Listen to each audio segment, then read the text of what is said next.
नमस्कार साथियों, मैं आपका अपना साथी एडवोकेट मनमोहन भुरटाना भिवानी हरियाणा से। साथियों, आज हम चर्चा करेंगे कि माननीय हाईकोर्ट के द्वारा मेंटेनेंस के ऊपर एक दिए गए अपने महत्वपूर्ण निर्णय के बारे में। पति ने पत्नी को 3 लाख रुपए दे दिए और तलाक भी हो गया, फिर भी पत्नी को मेंटेनेंस मिल गया। आखिर माननीय हाईकोर्ट ने ऐसा क्यों कहा? जानिए पंजाब एंड हरियाणा हाईकोर्ट के 6 अप्रैल 2026 के इस इम्पोर्टेंट जजमेंट में, जिसे ऑनरेबल मिस्टर जस्टिस कृति सिंह ने सुनाया है।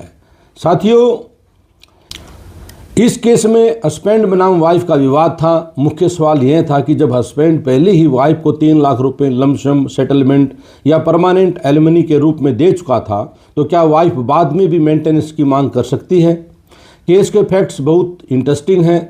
हस्बैंड का कहना था कि वाइफ ने उसे छोड़कर चली गई थी। बाद में दोनों पक्षों के बीच में कॉम्प्रोमाइज हुआ और वाइफ को 3 लाख रुपए दिए गए। हस्बैंड ने यह भी कहा कि वाइफ ने भविष्य में मेंटेनेंस न लेने की बात कही थी। इसके अलावा हस्बैंड ने यह भी तर्क दिया कि दोनों का डाइवोर्स हो चुका है और वाइफ पढ़ी लिखी है और अर्निंग कैपेबल है। लेकिन वाइफ ने फैमिली कोर्ट में मेंटेनेंस की पिटीशन फिर से दाखिल कर दी। फैमिली कोर्ट ने वाइफ के पक्ष में फैसला देते हुए मेंटेनेंस अवार्ड कर दिया। इसके बाद हस्बैंड हाई कोर्ट पहुँच गया। अब हस्बैंड के हाई कोर्ट पहुंचने के बाद माननीय हाई कोर्ट ने क्या कहा? ऑनरेबल हाई कोर्ट ने कहा कि केवल 3 लाख रुपए मिलने से वाइफ का भविष्य में मेंटेनेंस मांगने का अधिकार अपने आप में ख़त्म नहीं हो जाता। यानी कि वाइफ 3 लाख रुपए लेने के बाद भी मेंटेनेंस लेने की अधिकारी रहेगी। अगर हस्बैंड यह साबित नहीं कर पाता कि वाइफ ने अपने फ्यूचर मेंटेनेंस राइट्स को क्लियर, वॉलंटरी और लीगली वेव किया था, तो वाइफ बाद में भी मेंटेनेंस क्लेम कर सकती है। कोर्ट ने एक और इम्पोर्टेंट ऑब्जर्वेशन की कि बहुत से लोग सोचते हैं कि अगर वाइफ एजुकेटेड है या नौकरी करने की क्षमता रखती है तो उसे मेंटेनेंस नहीं मिलेगा। यह बात बिल्कुल गलत है। लेकिन हाई कोर्ट ने साफ शब्दों में कहा कि सिर्फ क्वालिफाइड और एजुकेटेड होने से मेंटेनेंस का अधिकार समाप्त नहीं हो जाता। कोर्ट ने यह भी कहा कि हस्बैंड यह साबित नहीं कर पाया कि डाइवोर्स के बाद वाइफ ने दूसरी शादी रीमैरिज कर ली थी।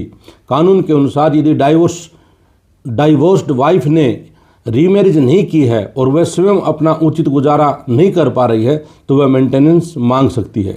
इसलिए माननीय हाई कोर्ट ने फैमिली कोर्ट के आदेश को सही माना और हस्बैंड की पिटीशन को डिसमिस कर दिया।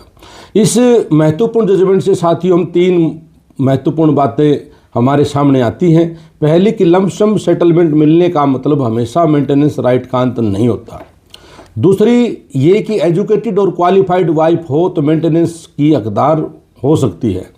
तीसरा ये कि डाइवोर्स के बाद भी वाइफ रीमैरिज न होने की स्थिति में मेंटेनेंस क्लेम कर सकती है। दोस्तों, मेंटेनेंस केस में हर मामला अपने आप में अपने अलग अलग फैक्ट पर डिपेंड करता है। इसलिए किसी भी लीगल एक्शन से पहले प्रॉपर लीगल एडवाइस किसी समझदार वकील से ज़रूर ले लें। साथियों, ऐसी ही इम्पोर्टेंट लीगल अपडेट्स के लिए वीडियो को लाइक करें, शेयर करें और साथियों हमारे प्रोफाइल को, चैनल को साथियों सब्सक्राइब करना ना भूलें। मैं आपका अपना साथी हूँ। Thank you. जय हिंद।